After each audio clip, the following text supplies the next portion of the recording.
அரவிந்துக்கு ஒரு சரியான ஆப்பு நம்ம அன்பு வைக்கணும் அப்படின்னு சொல்லி நினைக்கிறவங்க நம்ம வீடியோக்கு லைக் பண்ணிக்கோங்க. அவங்க நாளுக்கு நாள் இந்த அரவிந்தோட ஆட்டம் கொஞ்சம் அதிகமாக தான் போய்கிட்டு இருக்குது அப்படின்னு சொல்லலாம். அவனால் என்ன பண்ண முடியுமோ அந்த விஷயங்கள் எல்லாத்தையும் பண்ணி அன்பு தான் குற்றவாளி அப்படின்னு நிரூபித்து அன்பை வெளியே வரவிடாமல் செய்யணும். அது மட்டும் இல்லைங்க, அன்பை வந்து ஜெயிலுக்குள்ளே வச்சு முடிச்சிடணும். ஏன்னா அன்பு வெளியே வந்தா இவன் மாட்டிக்கிடுவான் அப்படின்றது அவனுக்கு நல்லாவே தெரியும். ஸோ அதனால தான் அவன் என்ன பண்ணுறான் அப்படின்னா அன்பு வந்து வெளியவே வரக்கூடாது, அதுக்கு என்னெல்லாம் பண்ணலாமோ அதை பண்ணிக்கிட்டு இருக்கான். ஸோ சீக்கிரமே அன்பு வெளியே வரப்போறாரு. அண்ட் அது மட்டும் இல்லாம இப்ப புதுசா ஒரு ட்விஸ்ட் ஒன்னு கொடுத்திருக்காங்க. என்ன அப்படின்னா மனோன்மணி, அதாவது நம்ம வார்டன் இருக்காங்க இல்லையா, வார்டன் வந்து ஒரு மிகப்பெரிய வக்கீல் அப்படின்ற மாதிரி காட்டியிருக்காங்க. சோ அதுவும் நம்ம அடுத்தடுத்து கண்டிப்பா அவங்க தான் ஆஜராக போறாங்க அப்படின்னு தெரிஞ்சிருச்சு. ஏன் அப்படின்னா மித்ராவோட அம்மாவால எதுவுமே செய்ய முடியாத மாதிரி போயிடும். சோ அதுக்கப்புறம் பாத்தீங்கன்னா இவங்க களமிறங்கி கண்டிப்பா அன்புக்கு விடுதலை வாங்கி கொடுத்து உண்மையான குற்றவாளி யார் அப்படின்றத கண்டுபிடிச்சு அன்பை சீக்கிரமே வெளியே கொண்டு வர போறாங்க அப்படின்றது நல்லாவே தெரிஞ்சிருச்சு. சோ அதான் கதையா இருக்குது, கதைக்களம் அதுவா தான் இருக்குதுன்னு வச்சுக்கோங்களேன். ஆனா இருந்தாலும் இது அவ்வளவு ஈஸியா நடந்துருமா அப்படின்னு கேட்டீங்கன்னா கண்டிப்பா வாய்ப்பே கிடையாது.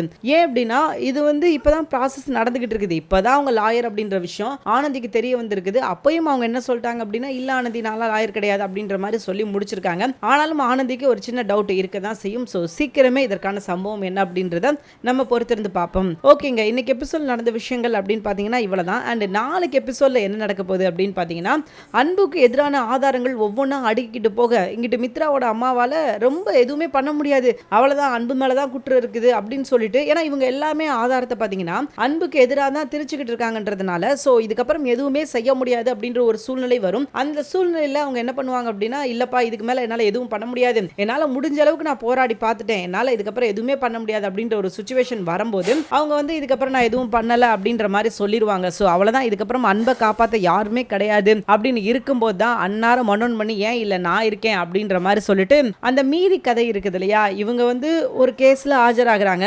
அப்போ அந்த பையன் குற்றவாளி அப்படின்னு சொல்லி ஜட்ஜே தீர்ப்பு சொல்லிட்டாரு. அதுக்கப்புறம் தான் இவங்களுக்கு தெரியுது ஜட்ஜும் அந்த வாதாடினார் லாயரும் அவங்க ரெண்டு பேரும் கூட்டுக்கலவாணிக அப்படின்னு சொல்லிட்டு. அப்போ இந்த விஷயம் தெரிஞ்சு இதுக்கப்புறம் அவங்க என்ன பண்ணாங்க அப்படின்ற ஒரு கதை இருக்குது இல்லையா, அந்த கதை இதுக்கப்புறம் தான் தெரிய வரப்போது. ஒரு சரியான பாடம் இருக்குது அப்படின்னு சொல்லலாம் நம்ம அரவிந்த் அண்ட் கோக்கு. ஸோ கண்டிப்பா பார்த்தீங்கன்னா இதுக்கப்புறம் இந்த கேஸ்ல ஆஜராக போறது நம்ம மனோன்மணி தான். அவங்க ஆஜராகி எப்படி இந்த கேஸ்ல வந்து சால்வ் பண்றாங்க, அது மட்டும் இல்லாமல் அன்பு மேல எந்த தப்பும் கிடையாது, அன்பு குற்றவாளியே கிடையாது அப்படின்றத நிரூபிக்க போறாங்க அப்படின்றது தான் இதுக்கப்புறம் வர்ற முக்கியமான கதை அப்படின்னு சொல்லலாம். கண்டிப்பா அன்பு சீக்கிரமே வெளியே வரணும். அன்பு வெளியே வந்தா மட்டும்தான் இன்னும் கதைக்களம் வந்து சூப்பரா இருக்கும். சோ இப்ப ரகுவை யார் கொண்டாங்க அப்படின்றது ப்ராப்ளம் கிடையாது, அன்பு வந்து கொல்லல, அது மட்டும் நமக்கு நல்லாவே தெரியும். சோ அதனால பாத்தீங்கன்னா எவ்வளவு சீக்கிரம் முடியுமோ அவ்வளவு சீக்கிரம் அன்பு வெளியே வந்ததுக்கு அப்புறம் தான் உண்மையான குற்றவாளி யார் அப்படின்றத கண்டுபிடிக்க முடியும். அது சீக்கிரமே நடக்க போகுது.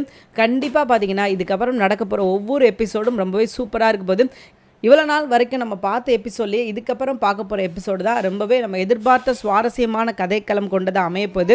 ஸோ பொறுத்திருந்து பார்க்கலாம் இதுக்கப்புறம் என்ன நடக்குது அப்படின்னு சொல்லி. தேங்க்யூ ஃபார் வாட்சிங். இந்த வீடியோ உங்களுக்கு பிடிச்சிருந்துச்சுன்னா மறக்காம லைக் பண்ணிக்கோங்க. நம்ம சேனலை நீங்கள் இன்னும் சப்ஸ்கிரைப் பண்ணாமல் இருந்தீங்கன்னா உடனே சப்ஸ்கிரைப் பண்ணிக்கோங்க. தேங்க்யூ.